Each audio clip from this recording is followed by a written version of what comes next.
I wanted to highlight and give kind of a deep dive into how I teach golf so you can understand a little bit more about how what I tell players can help you play better golf.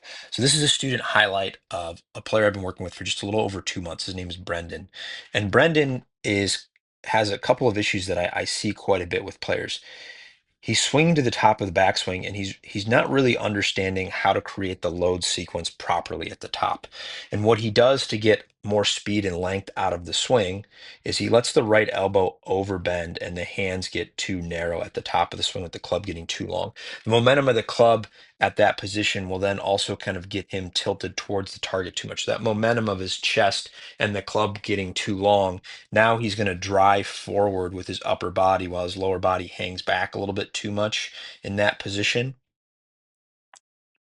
And then as he's continuing to move forward, what's going to happen is he's going to lose the wrist angles very quickly.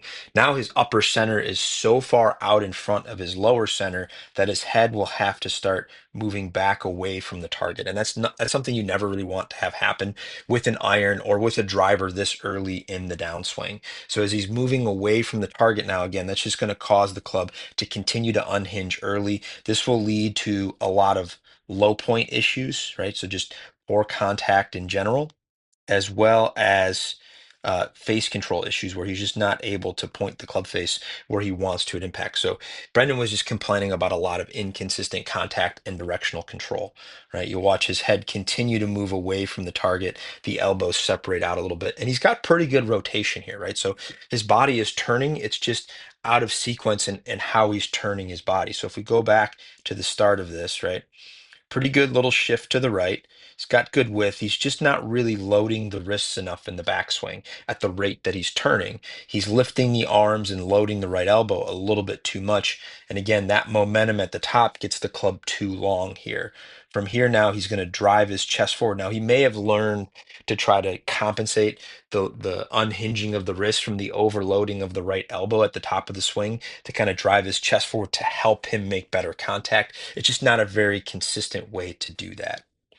When we start looking at his new move, what we're trying to get him to do is create a lot more hinge in the backswing. So he's probably a little narrow here for my liking, but overall, where he's at, he's gotten much better. So he's loading the wrist at a better rate and really keeping the right arm a lot straighter. That right arm has barely bent at this point, and his hands are much further away from his center. So when we talk about width in the golf swing, this is what we're talking about, where the hands just stay as far away from the center as possible. I use a lot of Min Woo Lee with him to kind of show how Min Woo Lee really doesn't bend that right elbow much in the backswing and is still able to create a lot of speed. Now, I don't expect Brendan to be able to create the amount of speed that Min Woo Lee would create, but keeping that right elbow straighter and using more of his chest and wrists in his backswing to load the club is going to be how he's able to create more control and better contact. Once he can get those feels, any speed that he may have lost from the length of the swing will be made up for in how he uses his wrist in the downswing. So again, just the comparison at the top of the backswing here is pretty remarkable in a short amount of time, where that right elbow staying more bent.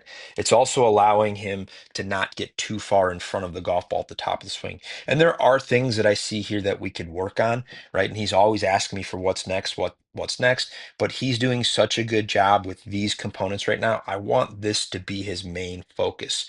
I really like players to ingrain their feels before I really start trying to give them new things to do. And he's been really good at committing to the changes, even at times when it may not have been the best contact or flight that he wanted to see.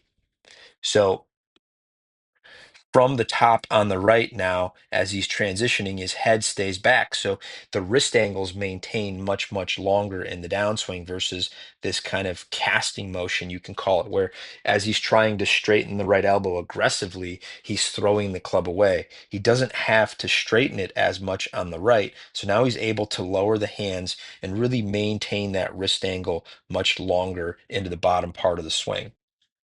His shoulders also are staying a little bit more closed here to help him shift the path more rightward and get better contact in the center of the face. As he's turning his shoulders open with that kind of casting motion, the club's going to get a little bit steep in the downswing. And again, that's also going to lead to just inconsistent face and contact. So moving away from the target with not much shaft lean, and then that kind of cupping of the left wrist versus now moving towards the target with the hands more forward, continuing to rotate through. Great extension on the right there, head back, pelvis forward. I love this look through impact versus his head moving away from the target as he's trying to really force his lower body forward. So just a really good example of how fixing the top of the backswing will really fix a lot of the issues within your golf swing. What I find from players is they don't fix the right thing to start with. We start working on impact or downswing when really most of the fixes are going to be started in the setup position, how we grip it, where our pressure is to start the swing, where our swing centers are to start the swing, and then how we load the club with our arms, elbows, and body to the top of the swing, our pivot to the top of the swing. So getting those things under control first are going to be how you can start to build a golf swing that will produce better results over time. And if you need help with that, I'm available to help players. I'll put the link to my skill list and my Instagram in here for more help for you. And you can watch this video to understand how making these changes in the correct order is going to help you play better golf. And then if you'd like, I can give you a hand with that.